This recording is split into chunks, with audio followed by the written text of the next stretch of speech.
সুমনার সংসারে সবাইকে আমন্ত্রণ আর অনেক ধন্যবাদ। আজকে দুপুরের জন্য বানিয়েছিলাম সর্ষে পটল। তার জন্য টমেটো আর পেঁয়াজটাকে একটু বেটে নিয়েছি, আর একটু রসুন কাঁচা লঙ্কা বেটেছি, আর একটু সর্ষে বাটা। তো প্রথমে পটলগুলোকে নুন দিয়ে হালকা করে ভেজে তুলে রাখলাম। তারপর ওই তেলেতেই একটু কালো জিরে ফোড়ন দিয়ে এবার টমেটো আর পেঁয়াজ বাটাটা দিয়ে একটু কষাবো। তো ওই পটলের ঝাল, সর্ষে পটল, পোস্ত পটল গরমকালে খেতে না ভীষণ ভালো লাগে। আমার ঘরে তো মাঝে মধ্যেই এগুলো করি, নিরামিষের দিন পোস্ত পটলটা করি। আজকে যেহেতু আমিষ, তার জন্য একটু পেঁয়াজ দিয়ে সর্ষে পটল করলাম। তো দেখো, পেঁয়াজটা টমেটোটা কিছুক্ষণ নাড়ার পর নুন দিয়ে দিলাম একটু সিদ্ধ হওয়ার জন্য।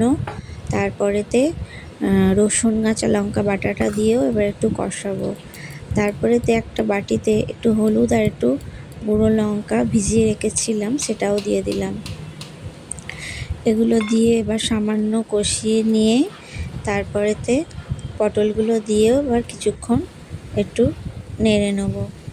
পটলগুলো হালকা তো সিদ্ধ হয়ে আছে, মশলাটা দিয়ে এবার কষিয়ে নিয়ে তারপরে সর্ষে বাটাটা দিয়ে পরিমাণ মতো জল দিয়ে দেবো। জল দিয়ে এবার পটলটা সিদ্ধ হতে বসিয়ে দেবো। তো এই সর্ষে পটল গরমকালে শুকনো ভাতে, গরম ভাতে খুব ভালো লাগে। গরমকালে একটু সর্ষে বাটার জিনিস, তারপরেতে একটু ঝোল, এগুলো খুবই ভালো লাগে খেতে। তো দেখো, পটল সর্ষে হয়ে গেছে। নামানোর আগে কাঁচা সর্ষের তেল দিলাম। তো চলো নামিয়ে নিই পটল সর্ষেটা। দেখো, রেডি হয়ে গেল আমাদের সর্ষে পটল। শুকনো শুকনো নামিয়েছি, শুকনো শুকনোই ভালো লাগে। আমার রেসিপিটা যদি ভালো লাগে লাইক করো, কমেন্ট করো, সাবস্ক্রাইব করো, আর আমার পাশে থেকো। শুভ দুপুর বন্ধুরা, সবাই ভালো থেকো। আবার একটা ভিডিও নিয়ে খুব শীঘ্রই আসবো।